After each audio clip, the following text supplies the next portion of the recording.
to Greg Stevens. Thank you very much, Adam, and thank you all for joining us for today's program on becoming essential and building trust through high performance. As Adam mentioned, I'm Greg Stevens, the Assistant Director for Professional Development here at the American Alliance of Museums. And as many of you know, today's program is the fourth in a four-part series based on the publication Magnetic, the Art and Science of Engagement by Anne Bergeron and Beth Tuttle. And we'll be hearing from both Anne and Beth in just a couple of moments. Just a quick reminder that as with all of our live Learning Times webcasts, today's program is being recorded and will become a part of our recorded webinar library, along with the other three parts of the Magnetic webcast series. And you can find all of these programs on the AAM website in the online programs section. I want to take a moment to thank our sponsors from the Getty Foundation. The Getty Foundation has been wonderful in supporting many programs this year, including all parts of the Magnetic series. And of course, a thank you to our colleagues at Learning Times for being great partners and producers of AAM online professional development programs. I also want to let all of you know that today's program is brought to you in collaboration with the PR and Marketing Professional Network, or PRAM, one of the 22 professional networks of the American Alliance of Museums. And to tell us a little bit about PRAM and all things PRAM, we've asked our colleague Tim Hallman to join us. Tim, thanks for being here today. Thanks, Greg. Now a word from your sponsor. Hi, I'm Tim Hallman, the Director of Communications and Business Development at the Asian Art Museum of San Francisco, and I'm also the Program Chair for PRAM. As Greg mentioned, PRAM is one of the 22 professional networks available to you as part of your being a member of the American Alliance of Museums, and it's the one specifically for those involved in the work of marketing and communications. PRAM provides career development and mentoring to members, and we bring thought leaders to the museum field, specifically in the areas of marketing, communications, and other related functions, which is why PRAM is happy to serve as a sponsor of today's webinar and why we've organized watch events all over the country for members to network and engage in live discussions on the topics addressed in today's webinar. I thank my PRAM colleagues, Megan Curran in Chicago, Elizabeth Pierce in Cincinnati, Christine Lee in Austin, Texas, Suzanne Hall in Richmond, Virginia, and Jeffrey Hirsch in Seattle for serving as host of these watch events, and we hope to do lots of these in the future. So be prepared for invitations for future events. If you're not a member of PRAM, I invite you to join by updating your membership profile on the Alliance's website and following PRAM on LinkedIn to get regular updates on professional development opportunities year-round. Finally, as you view today's webinar, I offer some things to consider. Is there a role for PR in helping to manage and shape the principles discussed today? And how does PR fit here to help foster organizational magnetism? That's it from me, Greg. Thanks a lot, and enjoy. Thanks very much, Tim. And I think your thoughtful questions posed to the audience are going to be especially useful in the groups convened for the PRAM Watch events. And I do want to thank you all again for making those programs happen. PRAM has been really one of the front runners in convening our local colleagues, which we know is an important part of our museum practice. So Tim and all of your colleagues at PRAM, thank you very much for being here with us today. I would also now at this moment like to formally introduce my colleagues and today's moderators, Anne Bergeron and Beth Tuttle, co-authors of the Magnetic book. Anne is the principal of Anne Bergeron and Company Consulting, and Beth is the president and CEO of the Cultural Data Project. And we're really thrilled to have you both here with us today to lead the conversation. And I will turn the stage over to you all in just a moment. I also want to introduce today's featured guests, Glenn DeBrogos, the Executive Director of the Greensboro Science Center, one of the case studies presented in the Magnetic publication. And Dennis Wendt, the President Emeritus of the Franklin Institute in Philadelphia. We'll be hearing from Glenn and Dennis in just a few moments. And also a thank you and introduction to our special guests, Bill Hennessy, Jane Werner, Ellen Rosenthal, and Tim Holman, who we just heard from, who will be sharing their insights. Jane, Ellen, and Bill were all part of the magnetic study and publication. I know that they have a lot to share with us on this topic today. So thank you all for being here. Today's program is really going to offer you a very brief recap of the 6 practices of magnetism and the 6 case studies that are presented in the publication. And then we're going to discuss with our colleagues the ways magnetic museums can build relevance and trust by focusing on the community needs and what they need to do to become high-performing organizations. And at this point, I'm going to turn the microphone over to Beth to talk a little bit about what we hope you as an audience take away from today's program. Beth, thanks for being here. Thank you so much, Greg, and everyone else for joining us here today. We have a couple of goals for today's program. As Greg said, we're really going to focus on 2 of the 6 practices. The first of these is really to help understand what it means to turn outward and to shift our perspectives from an internal perspective to an externally directed perspective. I'm going to spend a little bit of time talking about high performance culture and how it's developed, what it looks like, and its importance to becoming magnetic. And all of this conversation is built around underscoring the importance of trust that we build as institutions when we seek to create deep relationships and build community connections. I'm going to start with posing a couple of essential questions that we'd like for you all to think about throughout the course of the dialogue that we're going to have today. So 3 questions up here. How does your museum engage with community? What does it mean to adopt an activist agenda that addresses civic needs? And how do you define high performance in your organization? Because we recognize that not every organization defines this in the same way. As you'll notice, many of you have already used the chat box. Throughout this conversation, feel free to start addressing these questions, or if you want to wait and then address them as the conversation goes on, but we just love to hear from you. And throughout the conversation, feel free to pose questions to us, also using the chat box, and we'll either respond to them throughout the course of this or in some written response as we go along. So I'm going to start with just a quick overview of the study and what we've done. Magnetic was the result of a 3-year research program that focused on identifying and learning from a group of museums that had undergone very significant transformations and outperformed their peers. And we were looking at the time frame of 2000-2010. We wanted to understand what the characteristics were of high-performance organizations and how that affected their ability to attract and retain resources and grow their operations, programs, and audiences. In a few minutes, Anne is going to introduce the 6 museums. For those of you who have participated in some of the earlier webinars in the series, we're not going to go real deeply into the methodology of the study today. If you have not participated in those past sessions, they are available online, and we also hope you'll take time to read the book, which will give you a little bit more insight into that. So what did we learn from this study? We learned that magnetic museums are high-performance organizations that deliver tangible cultural and civic value. These are organizations that are achieving superior business results, and they're doing it through their commitment to service, engagement, and the empowerment of others. When we spent time with these institutions, what we observed and learned was that they are really distinguished from other institutions by a very palpable and powerful sense of alignment around a compelling vision and by these lasting bonds that they create through meaningful experiences and the ways in which they engage and strengthen both their internal communities and their external communities.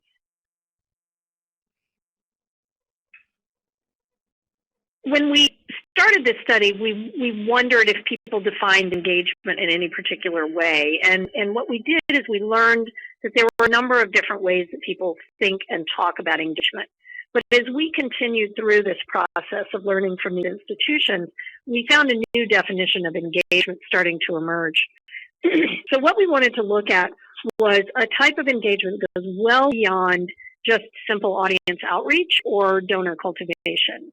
So the definition that we is here on the screen, which you can read, but it really is a definition that centers around building trust and loyalty and creating meaningful experiences.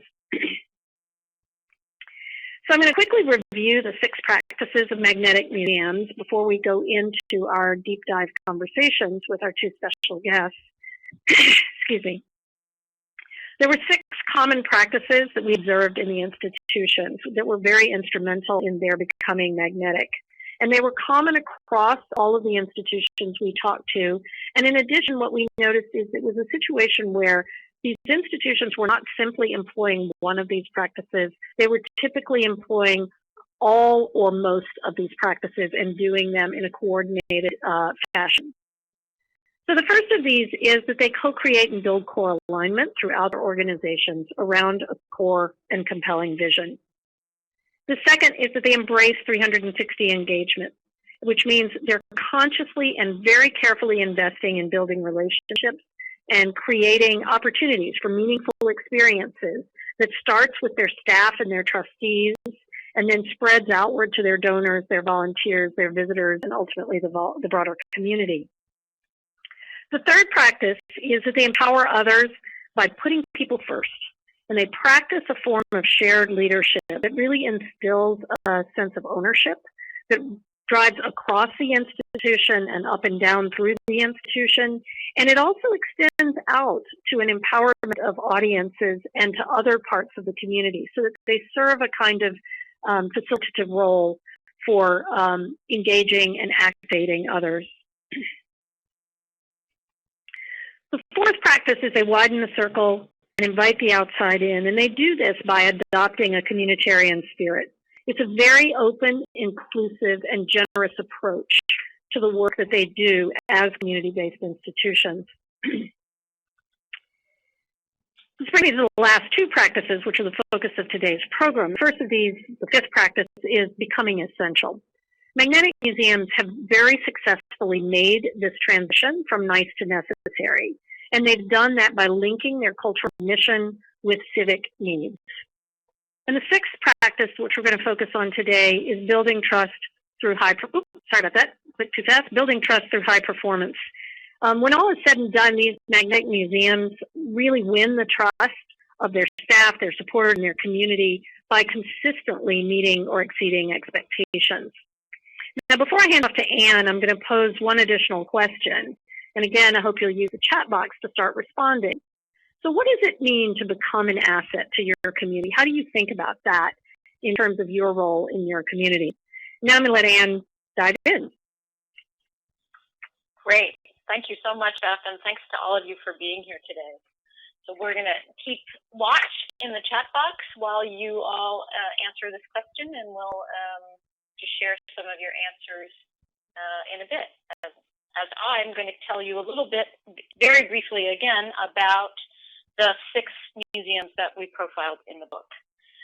Beth and I studied hundreds of museums over the course of our 3-year research projects, but we chose to highlight 6 of them for strategic reasons.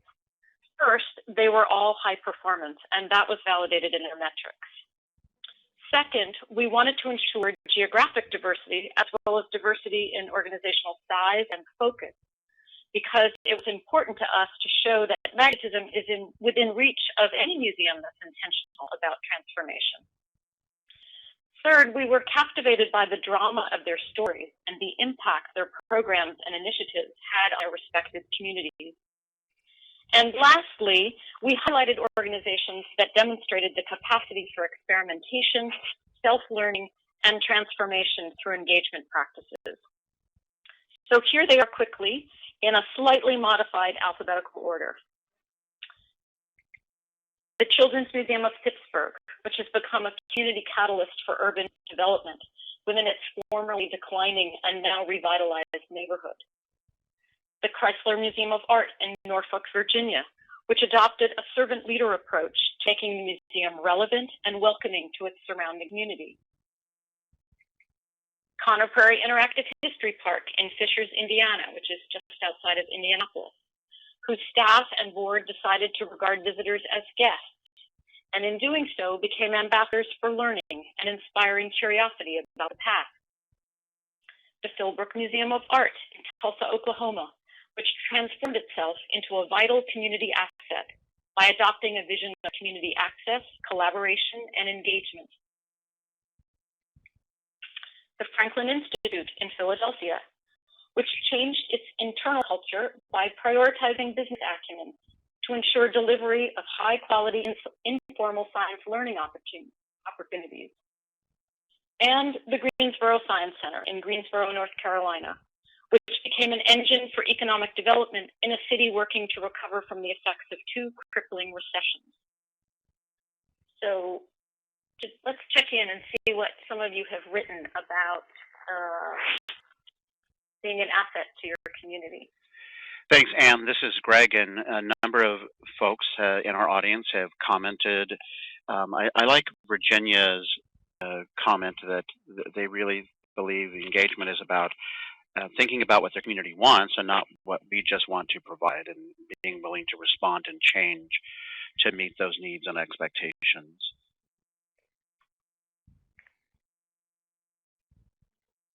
But importantly, without losing their core mission.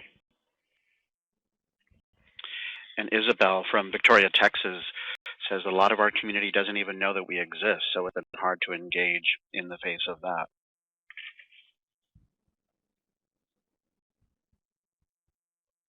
And Sherry in Oakland, California says, providing a place where the community can come to talk and learn about topics that are relevant to their daily lives. So this all feeds very nicely into the practice of becoming essential. There are 3 primary aspects to this practice, and I'm just going to share a little bit of background on each one of them. Public innovator Richard Harwood of Harwood Institute is currently leading a national initiative called the Main Street Campaign to enhance communities through citizen involvement. He talks about turning outward as vital to connecting with community. To improve public life, he says, we must see ourselves in relationship to public life. We must change the direction we are facing, literally and physically. Harwood says that we must turn ourselves toward our communities to become something larger than ourselves and have impact. In other words, becoming essential means reaching out, asking questions, listening and engaging with your community. It means shifting your focus from internal to external. It also means embracing an activist mission to address community challenges and needs. So the takeaway here is to team up with others in your community, such as nonprofits, schools, and local businesses, and work together in ways that contribute public value. This work is about your museum becoming an asset to your community, what you've all just been talking about here, not just an attribute.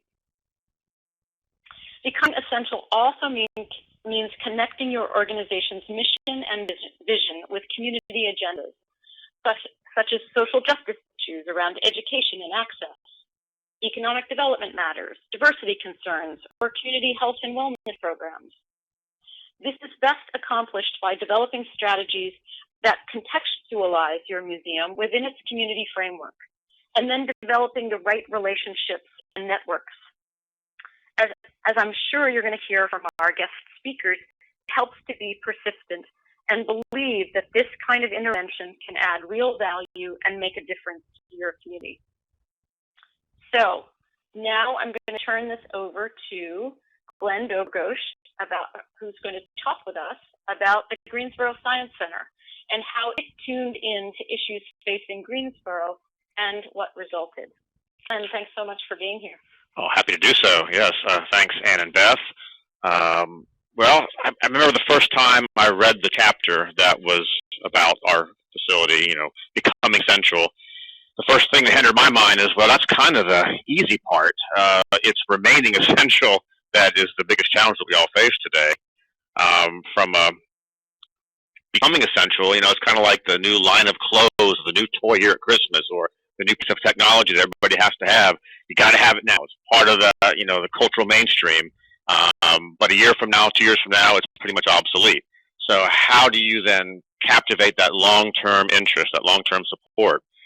From our perspective, kind of remaining essential, three things that kind of jump out to me are becoming part of the community brand and identity. Greensboro, many of you probably never heard of it out there, except for maybe ACC basketball. It was tournament town for all these years. And, you know, that's diluted itself to a certain extent as our ACC has grown, and the community's background as a mill industry community center, it has faded away over time. And so when you think of Greensboro, what do you think of? I mean, there's a lot of different things, but for the most part, we want to be part of that paradigm, part of that identity.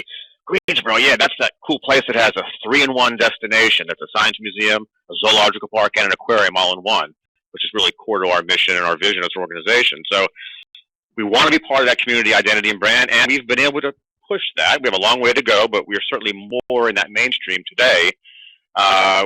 Number two, kind of financial stability and transparency. You know, we live in a day and an age that everyone wants to make sure everything is, you know, you're strong as an organization, you're stable, and you're transparent, especially if you're receiving kind of tax-based funding. So we push that strong with our board, our staff, the culture here. To give you an example, back when the study, I guess, started, we were a $1.6 million organization with 23 full-time staff members. Now we're a $6 million organization with only 34 full-time staff members. We've shown that we can financially, you know, do it with a relatively small team, and we're transparent in our books and providing audits and information to the community and to the tax base and to our donors every single year. And then number three, constant change and dynamism. You know, I hate to say it, but, you know, people are fickle, and you have to keep something new out there. We just opened a $8.7 million Psyquarium about 14, 16 months ago, and it was an amazing record year for us. But we're already seeing that sophomore slump. And guess what? People in the community are already asking, what's next? What's next? What's next? I'll talk about a few of those in a minute. Going back to our history, kind of where we all started, this organization started in 1957 as a junior league project to build a country nature center. And it evolved from there to up till 1990 as a city parks division facility. So it was run in a municipal kind of way, did some growth, was okay, but again, it held a membership and a attendance base in that 100 to 125,000 people for really decades. Once the not-for-profit formed in 1990, it started to transform itself a little bit. But really 14 years went by without any growth whatsoever.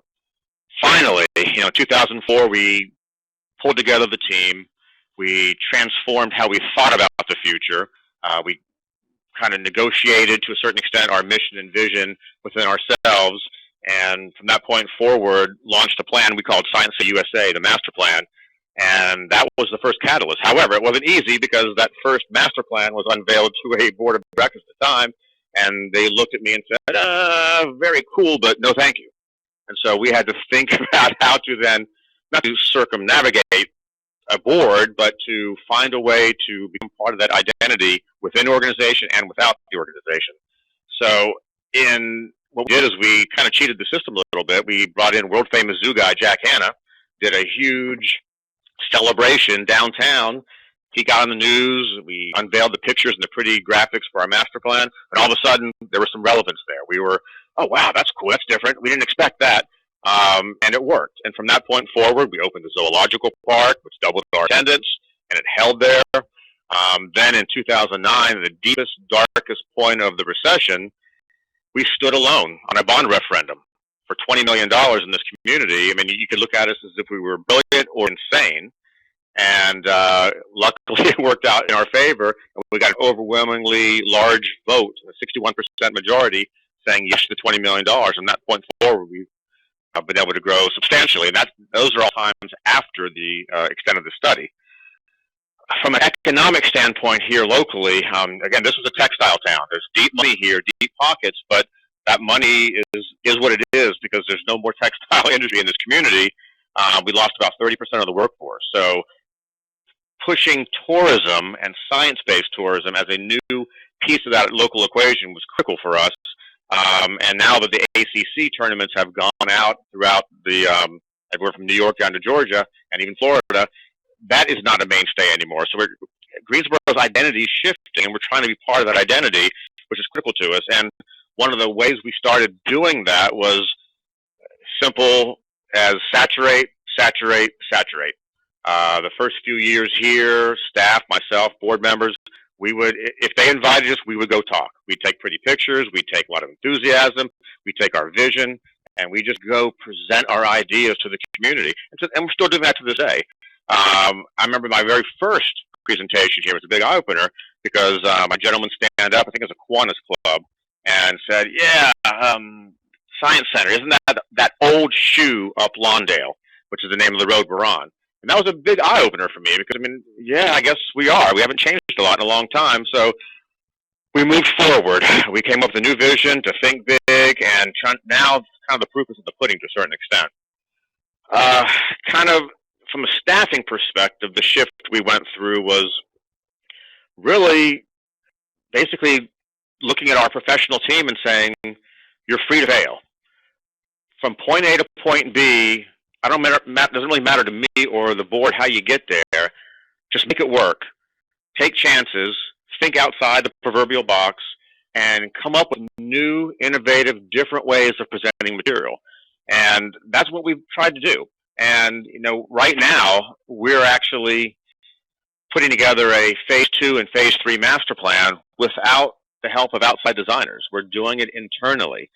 We're closing doors and talking amongst ourselves and throwing ideas on the table, and now we're executing those. In fact, we're getting ready to open up a Sky Wild Treetop Adventure in April, and then an area we call Sci-Fi Bay, a early learning area themed on inspiring young kids to be marine biologists. That'll be opening through 100% staff design in June. So those are the things we've had to go through and get to the staff to the point of confidence and comfort to empower themselves, and then the community then feels empowered by knowing that they have a strong team that's working on their behalf in this community. From a board perspective, that was actually relatively simple as well. It's just you sit down with good people, good peers in the community, well-intentioned folks, and just basically say, okay, here's where we are, here's where we want to go. Are you part of the team or not? Here are the methods of getting there, whether it's finance, economics, just spreading the word, in-kind support, whatever it happens to be, and basically rally the troops. And now we grew our board to as many as 45 people when we were going for the bond referendum, kind of tendrils in the community to make sure we're well saturated into all the different areas of Greensboro. Now we're actually shifting backwards. We're going to be moving our board back to about a 25-person board now that we're managing a much larger organization with greater financial stability. So it's a never-ending shift and change, and you got to be really willing to make those changes. Again, stepping back a second, right before we decided to launch all this and take the chance to hope it would all work, we did something incredibly simple. We had no money. We were absolutely broke. We didn't know what the next steps would be. We painted a mural. Our entranceway in our grand kind of round entrance building, we found someone in the community that painted this beautiful mural. So the second you walked into the institution, you visually saw something different. That had not happened in many, many years, probably 2 decades. That's how we started. Then we put a rolling ball sculpture in. Then we built ourselves a little area called Bug Discovery. In fact, my brother, who's a musician in Stockholm, Sweden, put together the soundtrack for it of weird buzzing sounds and cricket sounds, and that became the atmosphere when you're looking at bugs. I mean, it was that simple and that risky, actually, but those are the little things that we started to do, and then people, oh, that's different. Go around that corner. I didn't see that before. It's something new, and it gets the excitement going, gets the juices flowing in the community. And again, it took a long time, and now we're blessed because post the bond referendum and everything else is going on, we've built a huge health quest gallery, which is the story of human life and health. We actually brought in plastinated human beings, the first in North Carolina, to actually have a permanent exhibit of that kind. We changed our old planetarium into the Omnisphere Theater, which is full dome digital and front dome 3D compatible, IMAX compatible. We opened a new cafe with a company that was actually willing to give us 100% of their profit for running the cafe because they knew it was a good branding idea for them. Opened a new gift shop. We opened this aquarium, and the aquarium brought in 100% increase in 1 year of attendance. It was just powerful things. And then, of course, now we're embarking on, I wish the study had been done later on, because now we're actually seeing a trajectory that's far greater than what the study actually showed. We're opening a big treetop adventure. We're starting a master plan campaign called Think Big. We're opening Cyclay Bay, which is an adventure for kids. Prehistoric Passage, which is a combination of live Komodo dragons compared to dinosaurs. The Wonder World and Underground Realm, that'll focus on the storyline of a local adventurer, a local paleontological hero here on the site, and his life in becoming and figuring out through science how to become a famous world paleontologist, but doing it on our site. In fact, his office, through the risk-taking of one of our employees, Ron Settle, his office will actually be a living office. It's going to be come to life through augmented reality, through projection mapping. So people are going to look in his office, and a box that's just sitting there will have projection mapping on itself.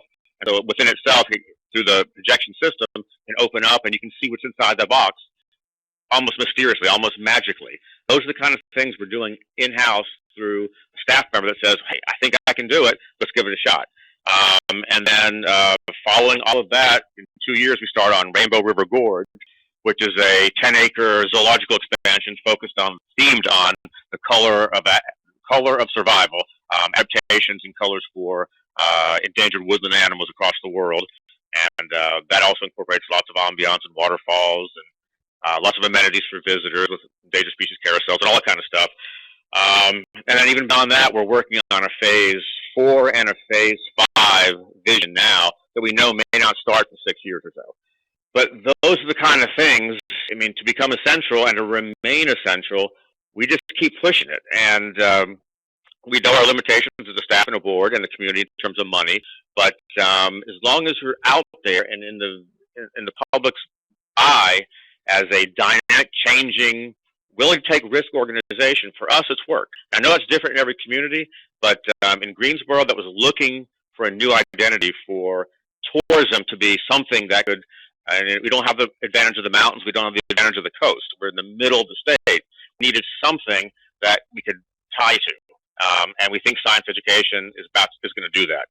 So anyway, that's kind of our story in a nutshell. So, Len, let me just jump in here for a second. My head is spinning with all of these incredible. No, it's fantastic. All the stuff that you're doing. You mentioned before, this idea that you basically said to your staff, you're free to fail.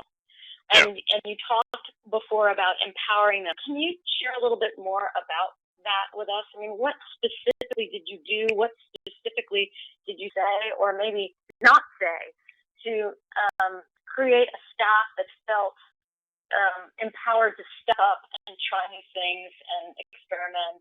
And, not every institution is like that. So, how do you create that kind of environment? Well, one way, we kind of revamped completely the evaluation process. I hate going through an evaluation. You figure if you're doing a great job and you're working hard, who needs an evaluation, right? But obviously most organizations don't feel that way. They want to go through an evaluation process to figure out merit and who's achieving what.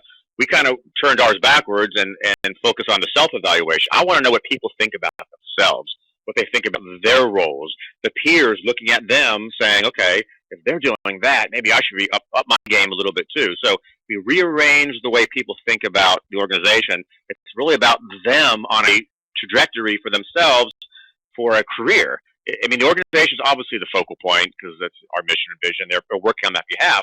But we want individuals to move up, to get better, to think more, to think outside the box, become leaders within themselves. And we just embrace that culture, and we'll embrace individuals that prove that. And you can see it. If two people that have worked together for 20 years, one of them ups their game, chances are the one that they're working with is going to up their game too, just through peer pressure, whatever you want to be. and we'll talk about it. I mean, we like to use brutal honesty. You sit somebody down, say, okay, here's what we think's going on. Here's what you've done over the course of the year. This is how you self-evaluated yourself. Well, here's where we're going. How do you fit into that equation? What do you think you want to do?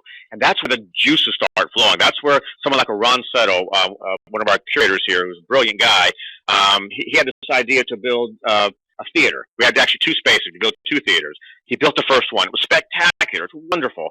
And then he said, well, I'm going to build the second one exactly like I built the first one. And we're like, no, think bigger, think beyond. And he was a little mad at first. He's like, no, I've already done it. It's easier for me. Then he built the second one, which is what is actually in the book, the Meerkat Musical Theater right now. And it's actually a better theater, more engaging, better technology in the sense around. And it is an example of someone saying that, you know, I can't do it. Well, I guess I can do it. And so we said, give it a shot. And he did that on his own, 100%. And then this the new concept also of designing without designers. Now, we're not architects. We're not going to build the bricks and mortar side of things, but the innovative things inside a space, how it looks, how it feels, the immersion you walk into it, we've taken that over. And so some of our curators, we have an innovation team right now, and it's a wonderful thing to experience because they're like, okay, can we do this? And we're like, well, let's look at the money, the reality, the time. And almost always the answer is yes, because they want to achieve it, not for the organization necessarily, but for themselves. And I think that is the critical thing here is self-performance and knowing that life is short and achievement is a beautiful thing. I think people just legitimately want to achieve and change. So we have a couple of questions about what you're talking about from the audience. Miriam in DC wants to know if there was much staff turnover through all of this. And Tessa in Seattle wants to know how much pushback you got from the staff. Great questions. Staff turnover, of the 23 full-time employees that were here when I got here, we started changing the culture here, we lost 3 individuals. One of them was really more a retirement circumstance. Another 2 just didn't have it in them to, you know how much people love change, you know, they didn't want to change. And we just gracefully said, well, you've been great here for all these years, but we're moving on, and you're free to move on with us or without us. And so that's really as simple as it was. So we didn't lose many people because I think most people, once they know that it's up to themselves and it's their personal passion, their personal career, that they want to do it. They want to achieve. I think that's the general, at least I hope that's the general outlook most people have. In terms of pushback, it's kind of funny. Before I even started this job, when I was out in Georgia, I have it sitting on my desk at all. I keep it here. I wrote a letter. They didn't even know me yet, and I wrote a letter, basically how to get from point A to point B, my opinions on it. And now I read that 10 years later, and it hasn't changed. So that's kind of a good thing. We've been very consistent in this methodology and this cultural shift. And the pushback, I like pushback when it's about innovation, when it's about, let's try it this way, let's go in this direction, I think you're wrong, let's go here. I love that pushback. That's all good stuff. The pushback not to change is not an option. Simply, this is where we're going. This is our mission. This is our vision. Here's the vision, and now it's laid out in paper, in black and white, and the media and the culture and the community has seen it. Then there's no choice. This is where we're going, and you're either on board or you're not. And I'll be honest, there's been very so pushback, at least for the last 10 years. I mean, the first year there was, but then that's been gone for a long time. Well, you know, it's also interesting because it really brings to the floor one of the things that we talk about in the book about this concept of shared leadership.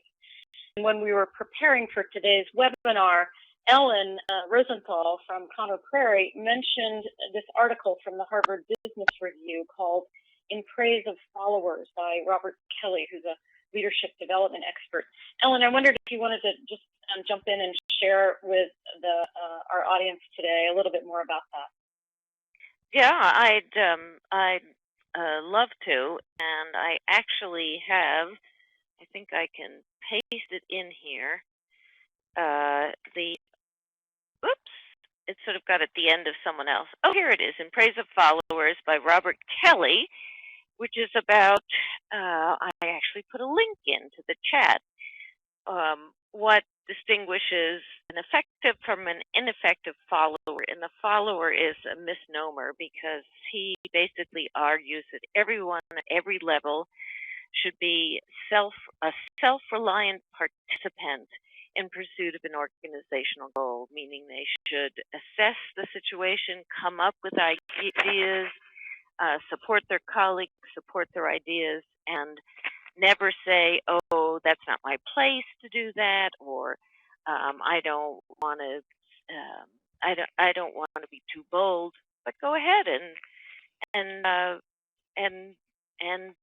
take a leadership role at any level. My father used to say, "He who does the work gets what they want," and I think there's a lot of truth to that. And Beth, you noted this really humorous TED Talk by Derek Sievers called "How to Start a Movement" that addresses this concept of first followers. Will you tell us a bit more about that? Yeah, I kind of just put up a link. Oh, great. Yeah, but I was just putting the link up. So this is a wonderful, just very funny little video that really talks about how leaders can inspire others, but really their job, really the end of this piece is about the fact that leadership isn't all that it's cracked up to be. It's really about those who step up to adopt the vision and carry it forward in their own way, who make a movement. And I think Glenn and all the other directors that we talk to would certainly say this is not about exceptional leadership where you are the only one carrying these flags. If you don't have multiple people dancing the dance with you, it does not go forward. So I put up that link. You might want to take a look at that. Well, it's like the African proverb that Hillary Clinton made famous with her book. It takes a village. It's not just, one person or a couple of people at the top that are doing all of this work and guiding everyone. Much as maybe others might think that's the case. But Glenn, let me ask you something else.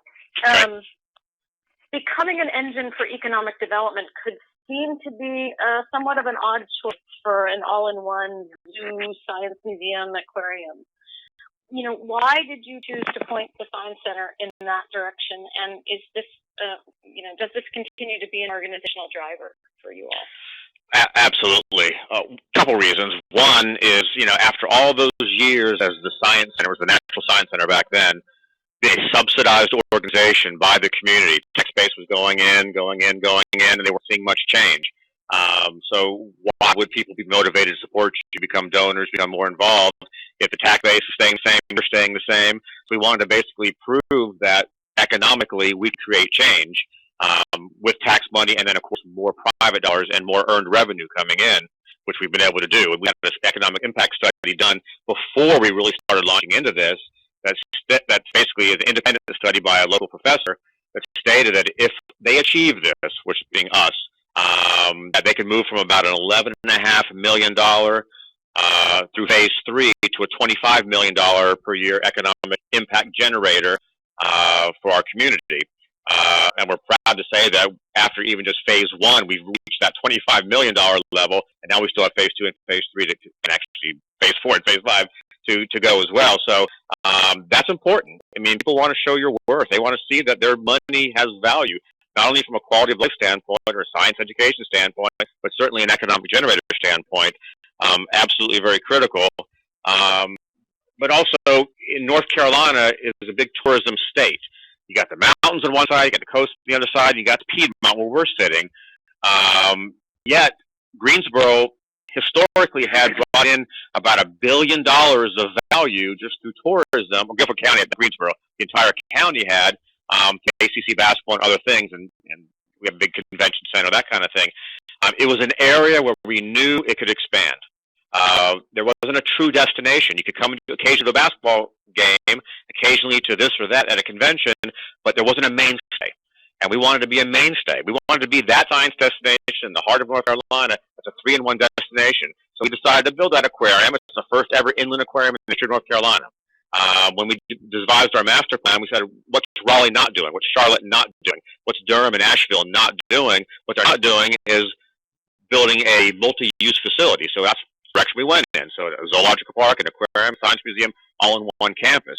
So economics was a major part of it. I mean, I'm not saying it was a driver for all staff or all of my board, or even for me, because science education is really true, and environmental conservation and species breeding, endangered species, all that kind of stuff was important to a lot of different people. But ultimately, it was the economics that convinced the city to support the bond referendum. And of course, the big donors that come from the major corporations want to see, your bill sustain. And the more we do that, the more they're willing to support us. So, in this whirlwind of activity, is there, one thing that you might point to where you could say that the staff is really proud of what they've accomplished, and maybe something that didn't work out quite like you'd planned? Sure. Probably the biggest point of pride from a money or economic standpoint is that we've taken this organization that was 100% subsidized by the tax base. After a few years, we dropped that down to 60%, and currently we're about 15% of our operating and capital budget is just 15% of it is what we get from the tax base. The rest is either earned revenue or basically donations from very, very, very generous people. We just got a $1 million contribution recently to expand our aquarium after only 1 year being open, so that's been really positive. So we're very proud of that. Something that didn't work out, which is kind of funny, it still worked out, but not the same way we expected. The original aquarium that we were going to build was going to be called the H2O zone, and it was really the study of water we used to call it from your kitchen sink to the surface of Mars and all the watery realms in between. Well, actually, what we built had nothing to do with any of that. What we actually built was a aquarium that is focused on endangered species breeding programs, fused together with science-based pods. We call them SciPods, SciPod 1 through 5, where we kind of take the aquarium approach and the museum approach and blend it all into one. And that evolved simply because as we studied what the H2O zone was about, it was almost too museum-y to draw in the big crowds, and we knew that cool animals and endangered species breeding programs, just like the 10 articles or so we had out in the paper this morning, in the local news from 2 penguins that were born here and made it onto exhibit for the first time yesterday. So we decided to shift that completely. So I wouldn't call it a fail, but I would definitely say that we're willing to take a plan that was pretty concrete and actually break it apart into little pieces and reform it again. Great. Wow. So we're going to turn our attention quickly to the audience for a moment and just ask you all to share some examples of the ways that your organization is addressing community needs. And just as a quick reminder, this is Greg. Just type your comments into the chat box for all of us to see, and in a couple of moments, we'll take an opportunity to revisit some of the ideas and examples that you all are sharing with us and with each other.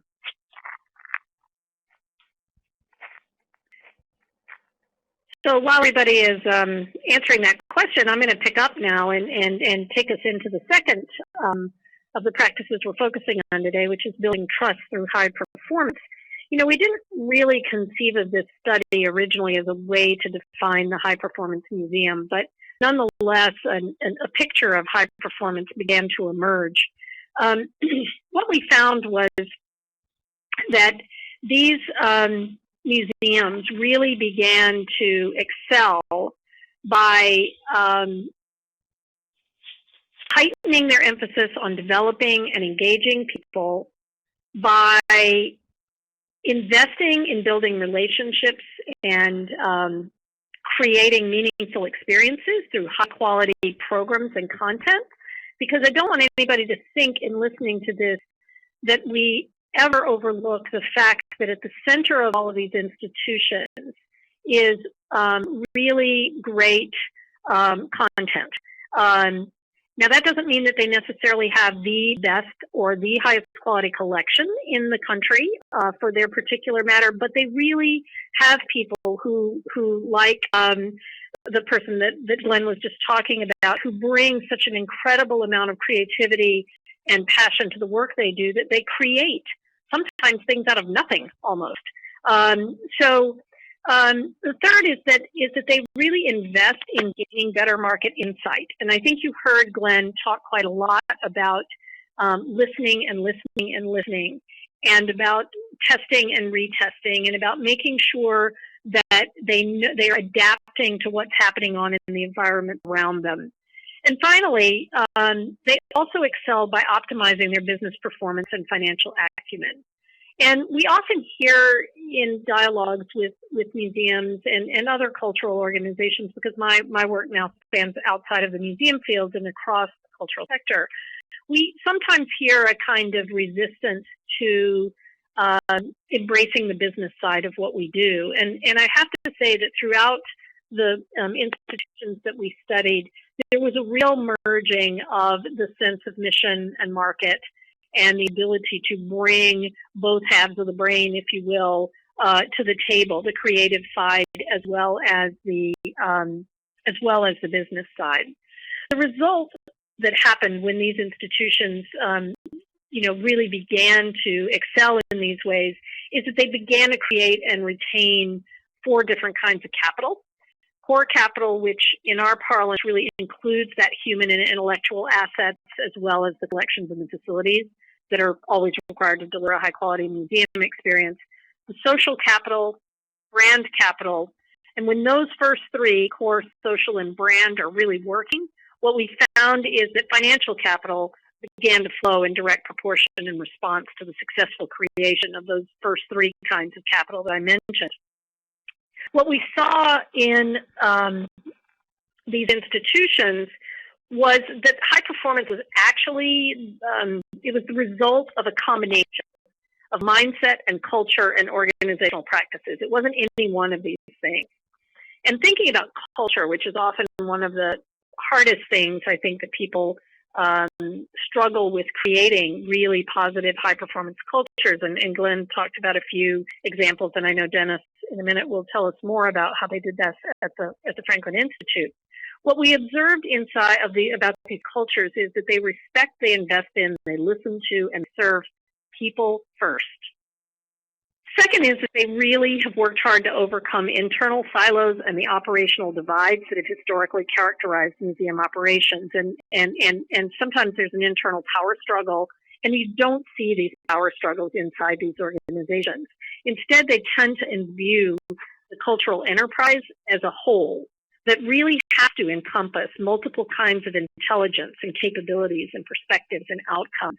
And I think that's really what, Glenn was referring to when he talked about how self-motivated everybody was. They each recognized, here's what I'm bringing to the table for this organization. So they're very holistic and intentional in their work.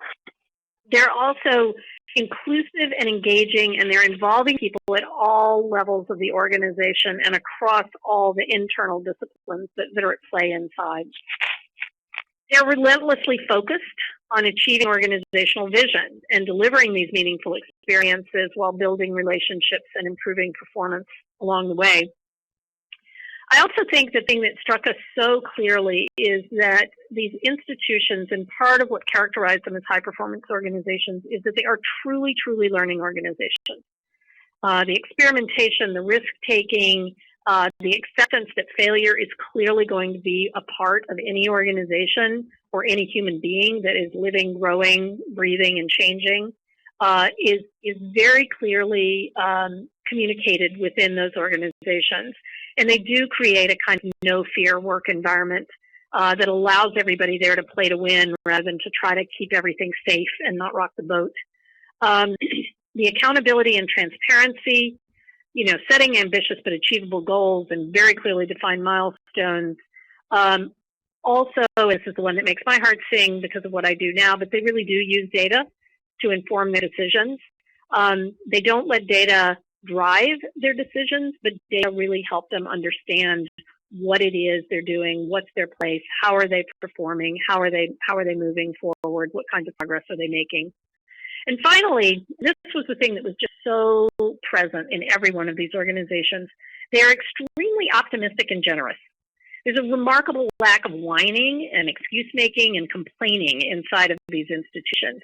They really do hire can-do people who are very much committed to meeting or exceeding expectations. And I think that in these organizations, they view their customers as internal clients and external clients. So I think they're really about service in all aspects of their work.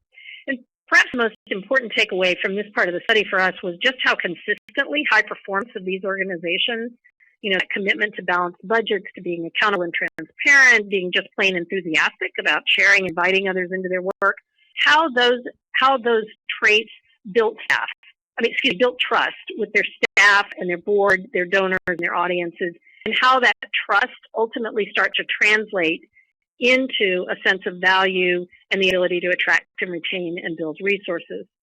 So I'm going to stop now and ask Dennis to talk just a little bit about how he and his team went about becoming a higher performance institution.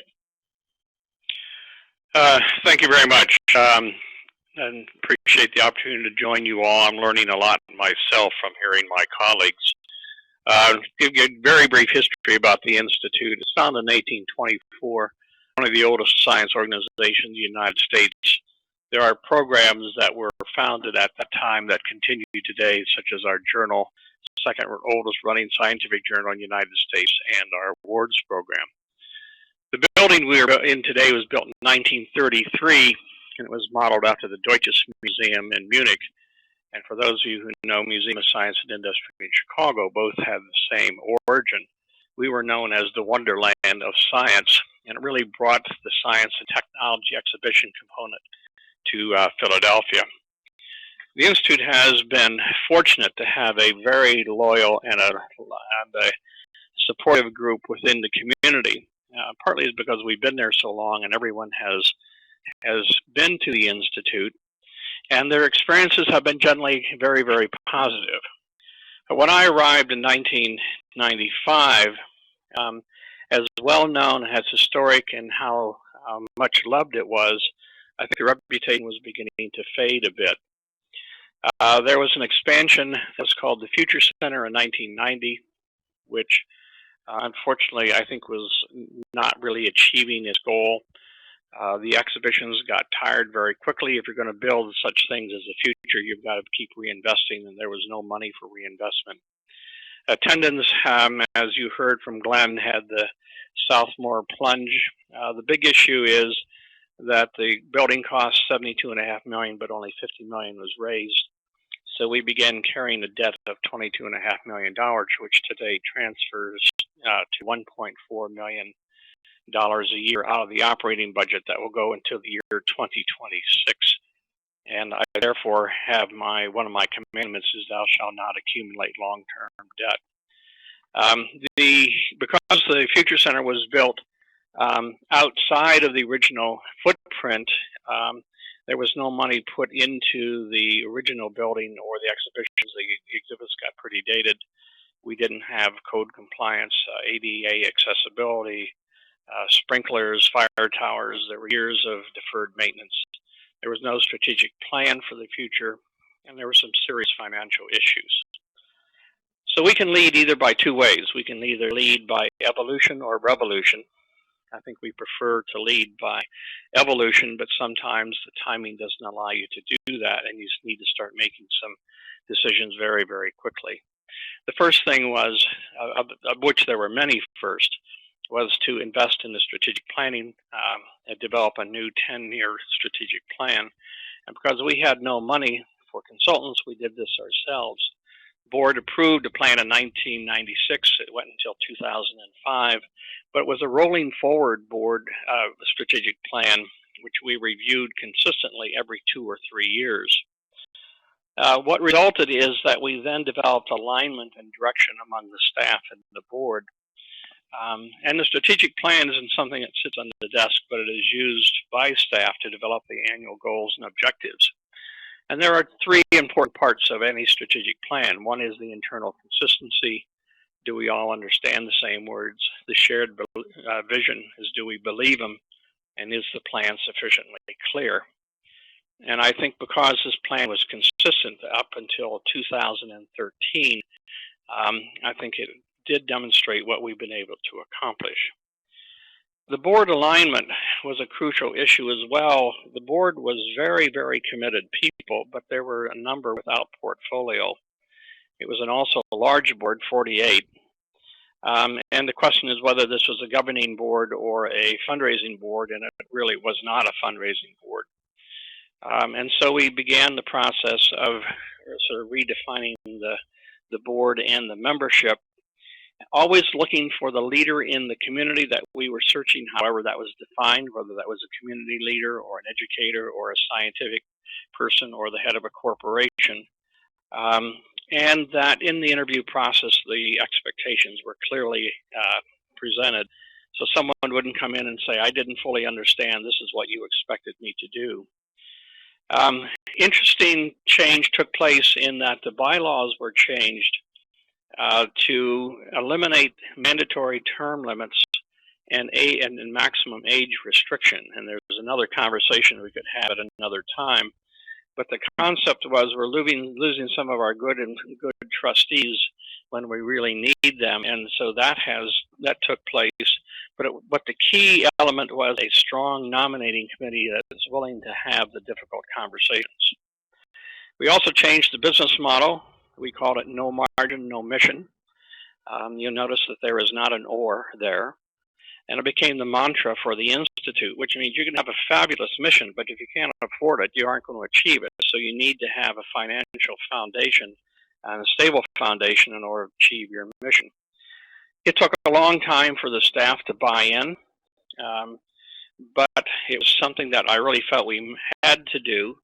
And if you've read Jim Collins' book, you know that there is the tyranny of the or. It is not mission or margin, it is mission and margin.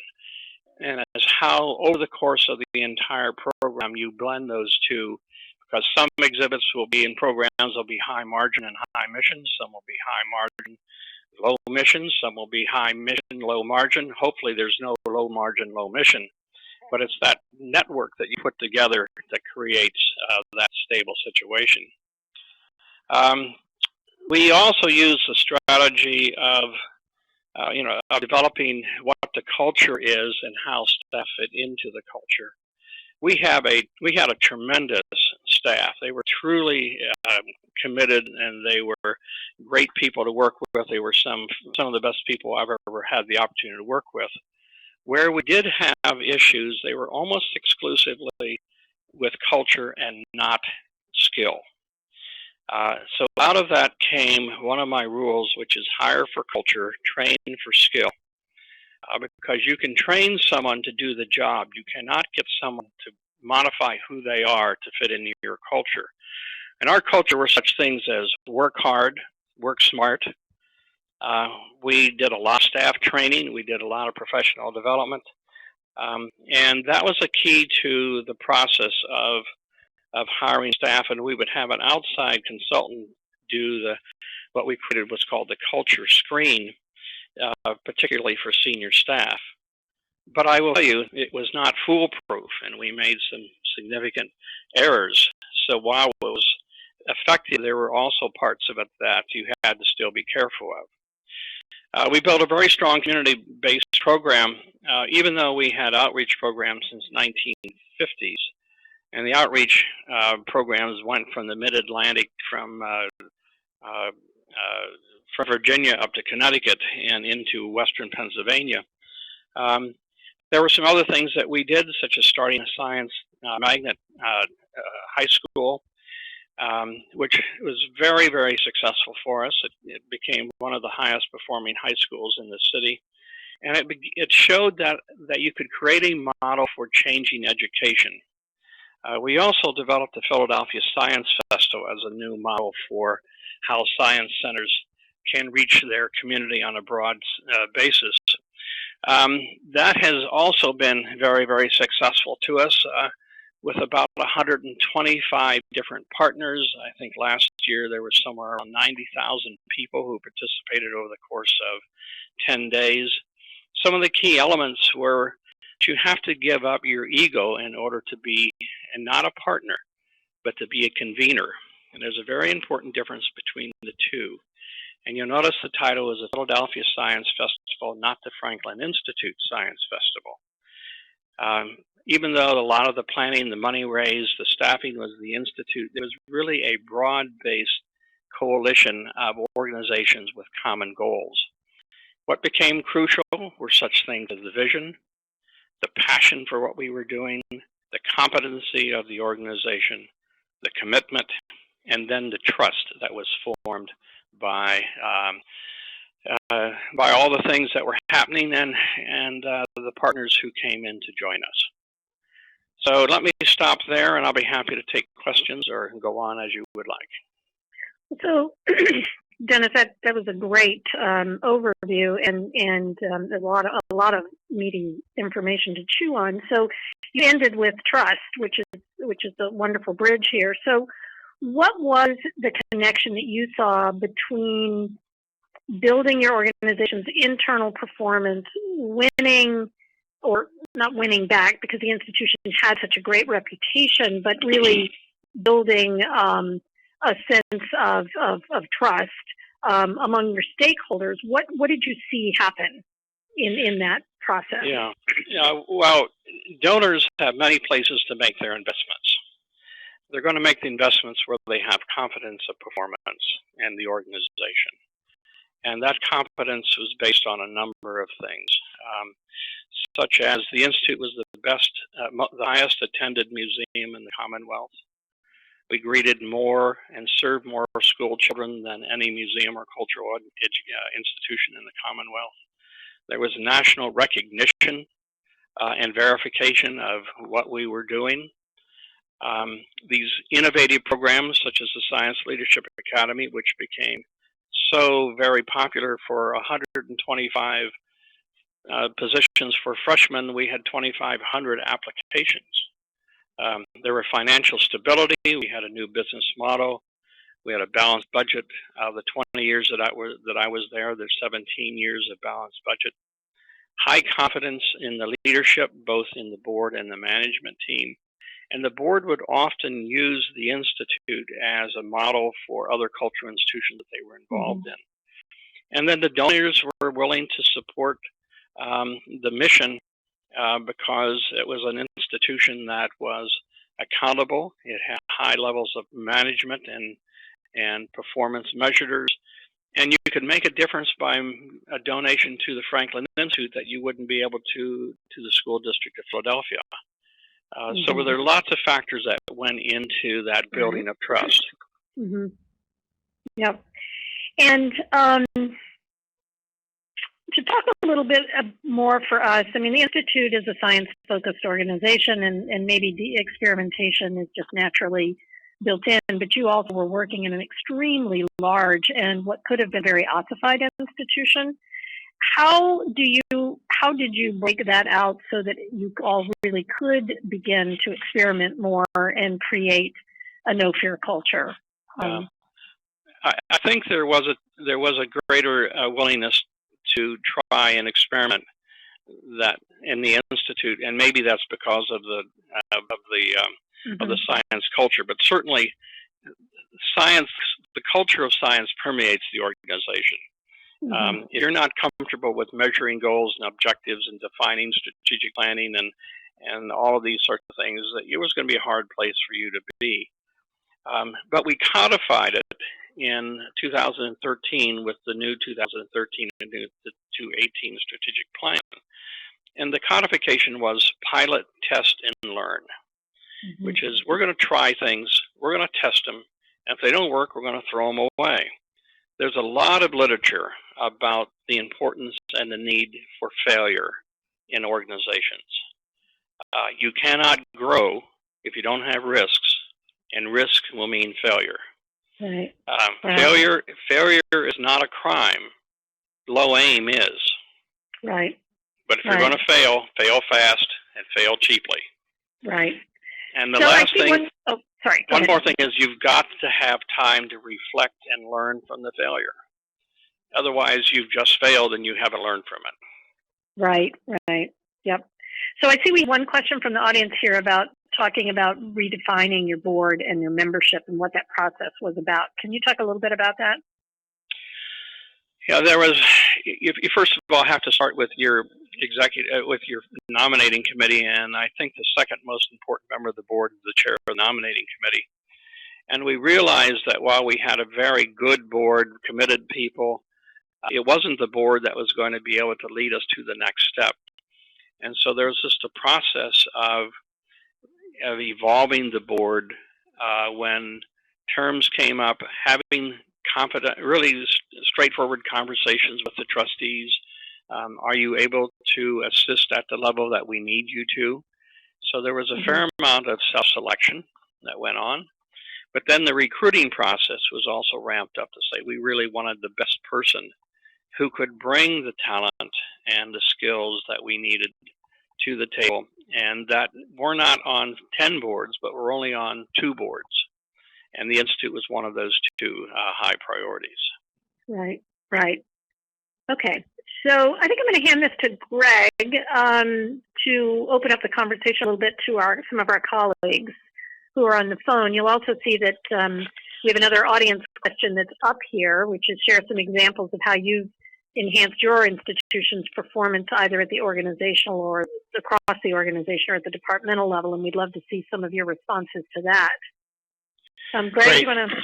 Yes, thanks very much. And I just want to pause very quickly and acknowledge that several of you in our earlier question about community engagement provided some really wonderful responses of things that you're doing at your institutions, everything from seasonal events to programs and exhibitions covering current issues like protests or conversations about cannabis in California. Some of you really recognizing that the museum serves as a forum to bring people together. And then addressing particular issues and particular audiences, whether it's folks on the autism spectrum or folks with Alzheimer's. And then things as broad and perhaps risky as free admission, 365 days a year. So a lot of really great examples of purposeful and intentional community engagement. And as you've just mentioned, we've got another question for you, asking you to share some examples about how you've enhanced your institution's performance. And so take a moment to provide some responses there.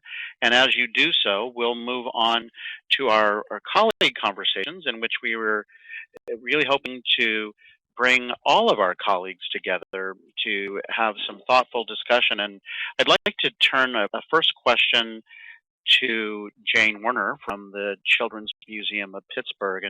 And Jane, I know you've done some pretty amazing things internally and externally at your museum. Wondering if you might share some thoughts about what's involved in finding those points of intersection where organizational mission addresses community challenges and the large-scale impact that might result.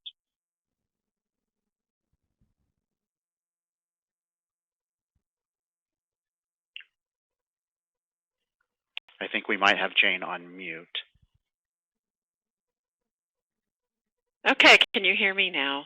Yes. All right. Yeah, I think that every museum is in a unique community and probably has unique strengths. And in the case of the Children's Museum, one of the things that we felt was a strength was the fact that we had gone through a design process to actually build our building and to take over historic buildings. And we took that expertise and to work with the community to make sure that the building responded to the community's needs.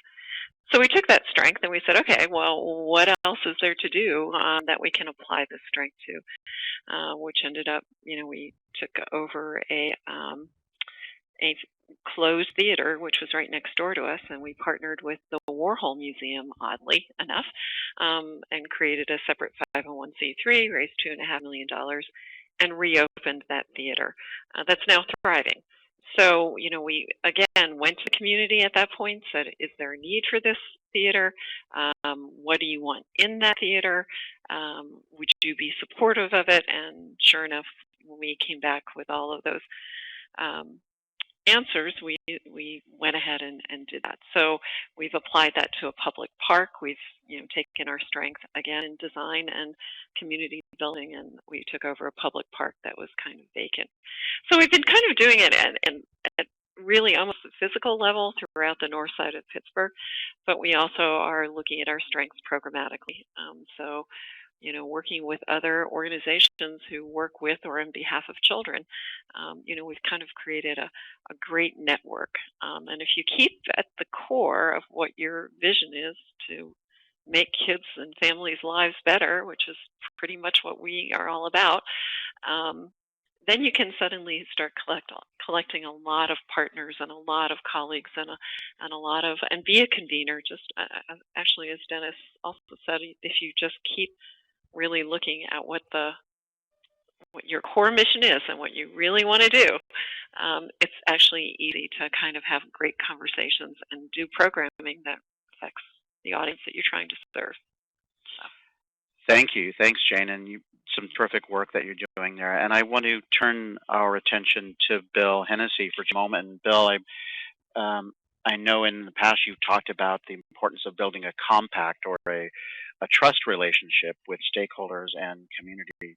Wondering if you might share with the audience just how important that really is to your success. Absolutely. You know, I'm struck listening this afternoon. We've been talking a good deal about science, technology museums, and I wonder if the trust or credibility gap is a more troubling one for art museums than it is for other institutions. We all in the art museum world look at our missions.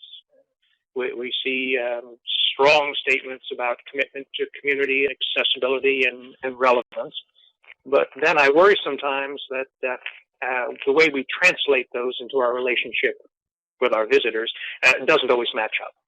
And that sets in fact, place a kind of trust or credibility gap that we need to work hard to get by. I worry sometimes art museums also have a little authority problem. We feel we are the experts and we know what's best for our visitors, and it's their job to come in and absorb what we have to tell them. We at the Chrysler tried to turn that inside out a little bit. We said, well, we want to get rid of barriers, of course, and those are not just physical barriers, but it's things like admission costs that keep people out. So we went free. Then we went to some lengths to go out into the community and actually invite people with all sincerity to come and try the museum. And we felt that if we could get them in the door and if we could show them a good time, then they might come back and try us again. And in fact, it worked.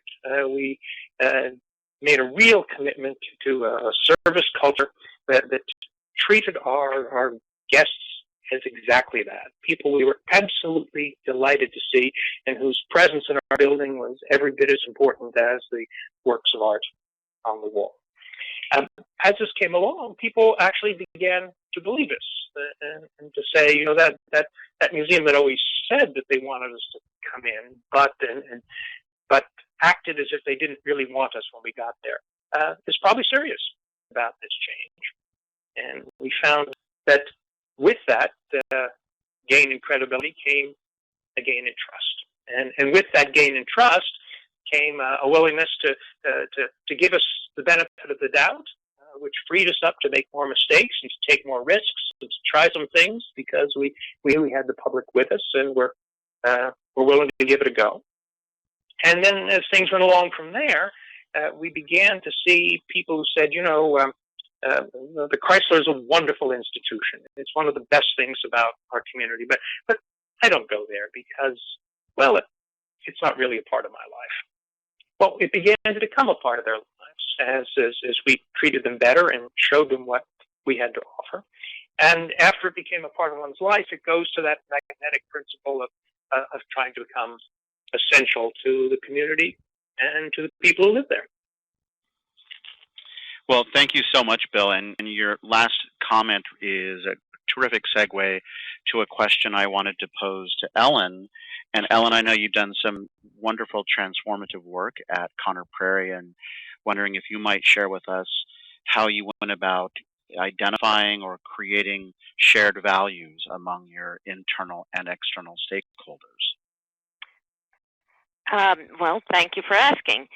The first thing I'd like to say is that if anybody didn't listen to previous sessions about creating shared values among internal stakeholders, that you should read Leading Change by John Cotter. I've posted now a link to an online 8-step process for leading change, and that's really about creating shared values among internal stakeholders. Cotter also has a book that will actually be a step-by-step guide to creating a sense of urgency and explanation for why change is necessary, for creating a strategic vision, building a guiding coalition, and then making changes.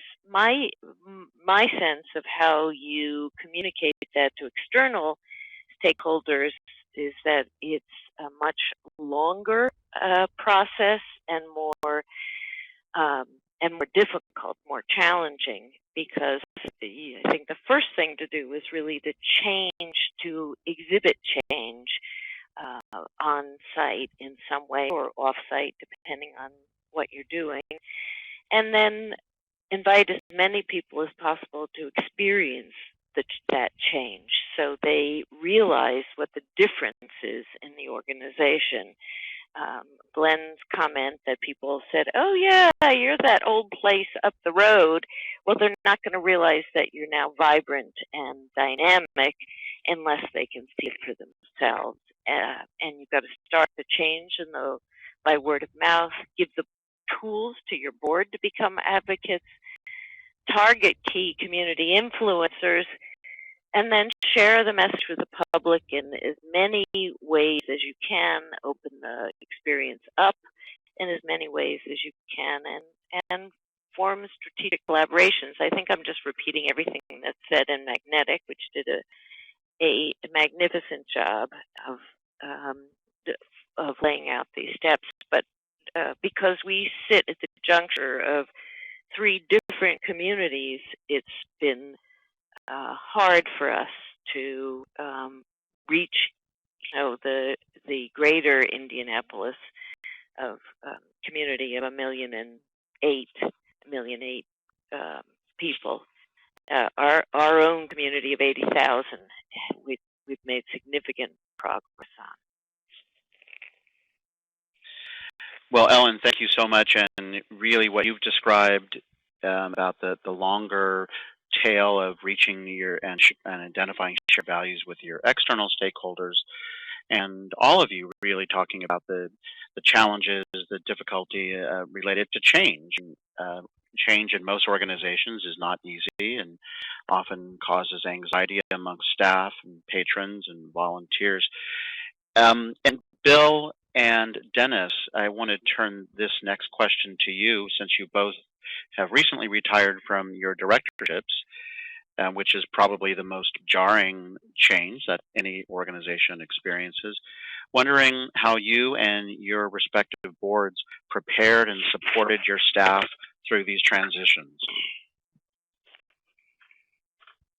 Sure. I know. I'll dive in first and say that I think for everybody involved, particularly when you've been in an institution for a while, it can be a terrifying proposition. I mean, not only terrifying for the retiree, but terrifying for the folks that remain. Change is always scary, and one worries about one's job, one worries about the continuing values of the institution, one worries about just a long list of things. And I would think that the key to success, and we certainly found this at the Chrysler, was being as open and transparent throughout the process as possible, to reassure people that the world was not going to change, and that the institution in which they'd invested so much heart and soul and time and talent wasn't going to disappear from under them. Well, at the Institute, there were 2 changes.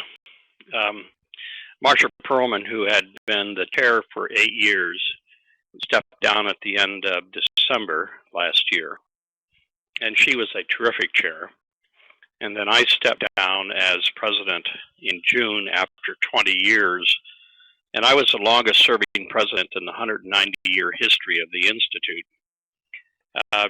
So it was a long period for both the institution and for myself. But in the strategic plan around about 2010, I laid out the schedule and the stages and the action points for the selection of my successor in terms of what the board needed to do. We also had some very strong internal people, particularly Larry Dubinsky, who was the chief operating officer. And Larry and I had worked together for, I think, 14 years, knew the institution well. The board knew him, was viewed as a very high performing and competent person, which he certainly was.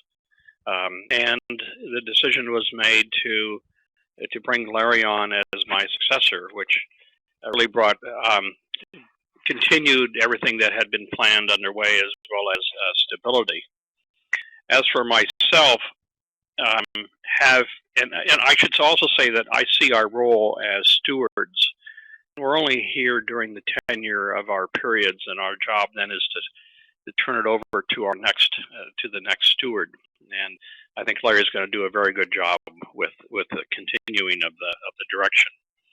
Personally, if I didn't have something to do, I think it would be difficult. But I have accepted a position of teaching professor at Drexel University in a new Master of Science program in museum leadership. And it has been very interesting, intellectually challenging. And I'll say to those of you who maybe are in this position, as I wish I had learned some of the stuff that I'm teaching and reading about now 20 years ago, because it would have made me a whole lot better CEO than I am today. Could I just second what Dennis said about a plan? And I think planning for succession early, having a plan that's well communicated and then well executed is just so important to success of these things. Well, thank you very much, Dennis and Bill. And speaking of communication, I want to turn the stage spotlight and shift gears just a tiny bit and engage our colleague Tim Hallman from the Asian Art Museum, whom you heard from a little bit ago. And Tim, I'm wondering if, in all this conversation about organizational change and engaging communities and becoming essential, what's the role of PR and marketing and communication in all of this? How do we go about communicating this kind of change in our institutions? It's an interesting question, and speaking from personal experience, the Asian Art Museum 6 years ago hired a new director after the retirement of a previous director that had been here for close to 15 years. And the new director came with a clear vision of what he wanted the museum to become. And before his arrival, and I think this is getting back to some of the things that Dennis and William were mentioning about a transition, is the board had created an outline of a strategic plan with some broad goals that they wanted the new director to consider. One was achieve and maintain financial stability, improve organizational effectiveness, and broaden and expand public engagement. So with those principles directed by the board, the director came in, had his vision to how to help do that. And the next step, this is where the PR and marketing communications team helped, is they facilitated a branding project to crystallize the director's vision into a brand promise. And the brand promise was to help staff and the board think about how they wanted to enact the director's vision. And then it helped determine, once that brand vision was developed, it helped to develop a organizational structure to support bringing the brand to life. And one of the guiding principles of bringing the brand to life was thinking about the visitor journey from outside the building to the lobby, to coat check, to the information desk, to the gallery's experience. And so there was a thought process of how to bring that brand to life and doing all that. It's clear that was a pretty significant transition for a lot of people. Staff were communicating. The role of PR helped try to communicate why we were doing the branding project, had input from all the stakeholders and facilitated that, and then helped articulate how we were going to implement it.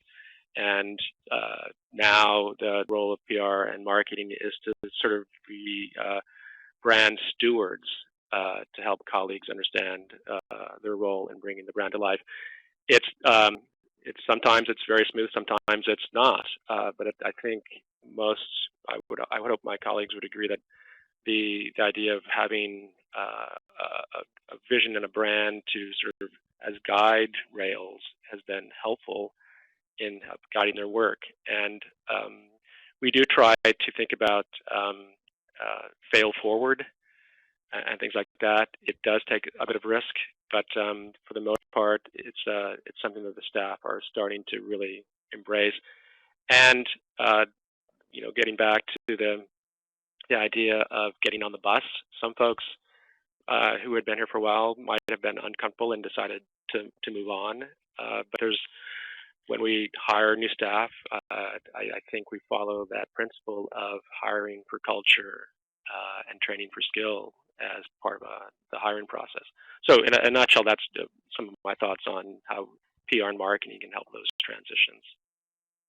And terrific thoughts, Tim. Thanks so much. And with that in mind, I want to turn it back just for the last couple of minutes of our program as we wrap up and ask all of you, Ellen and Dennis, Jane, Bill, Glenn, what your thinking is about what Tim just had to say in terms of communicating the brand and maybe more specifically the role of storytelling in helping to build relationships, both internal to your organization and with external stakeholders. Anybody have any thoughts about that?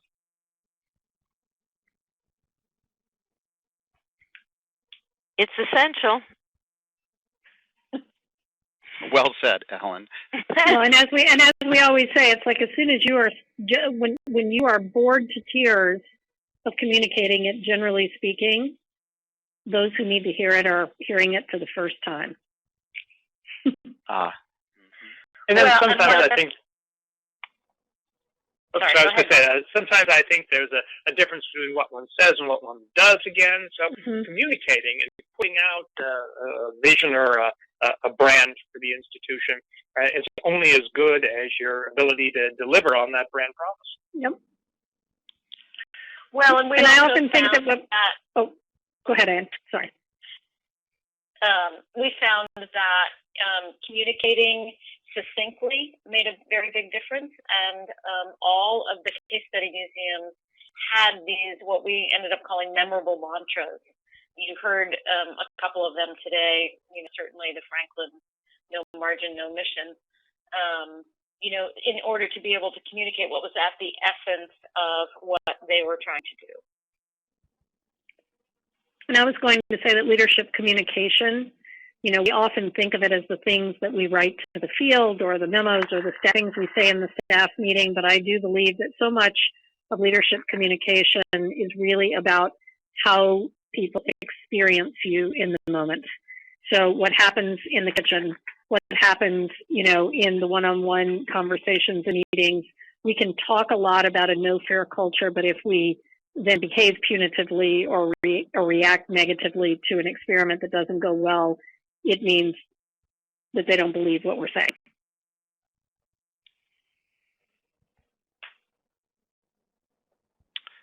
And how about you, Jane or Dennis or Bill, anything you'd like to add before we close out the program? Well, I think that there is something about this continuous storytelling too, and it's something that I think we here at the museum just in the past year have realized that we haven't been telling the story over and over. That we have new people who haven't lived it. So it's interesting. Your culture is always changing, and you have to. I think there's because of who joins your staff, and you have to really figure out which stories are essential. And which stories are done with, and we should move on to new stories that the new group of people is actually bringing to the table. So it's a curious. I think you go through these moments in time as an institution where your stories change. So, and just making sure that you still have the essence. For us, it's play with real stuff, right? I mean, so as long as that is the core message, but the stories around it change depending on the people who are living it. So. And the people who are telling those stories. And the people who are telling the stories. That's right. Having people both inside and outside the institution, all different kinds, telling your story is a lot better than having just one person doing it. Well, and look what Beth and Ann have done for us. They've told our stories. Right. It's been wonderful. It's been wonderful to have that kind of outside perspective. So thank you, Ann and Beth. It's been great. Well, as you're saying thank you, I want to wrap up our program by saying thank you to all of you, certainly for participating in today's program, and to our guests for presenting over the last last several months, actually, really over the last year, to continue telling the story about magnetic museums, your museums in particular, and to start a conversation with our colleagues in the audience about that. I do want to officially close out by not only saying thank you to our presenters and to our hosts, but also to our sponsors at the Getty Foundation and to our colleagues from the PR and Marketing Professional Network who have hosted watch and talk events around the country. Thank you for doing so. And of course, thank you to folks in the audience for participating. And if you would, please take a moment to provide your feedback by clicking on the evaluation link on the tab you see in the upper left-hand corner of your screen. We'd greatly appreciate that.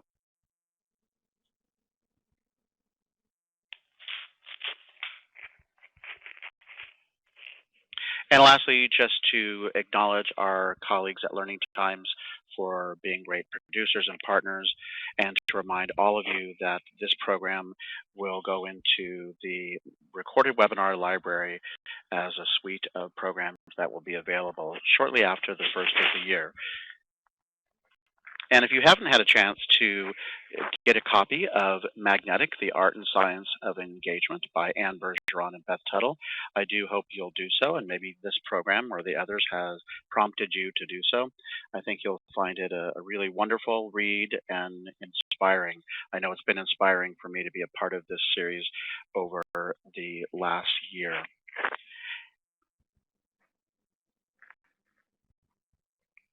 And just to close out by reminding you that this program today was brought to you by the American Alliance of Museums, and our goal really is to champion museums and nurture excellence. I hope we've helped to do that with today's program, and I look forward to you participating in a future American Alliance of Museums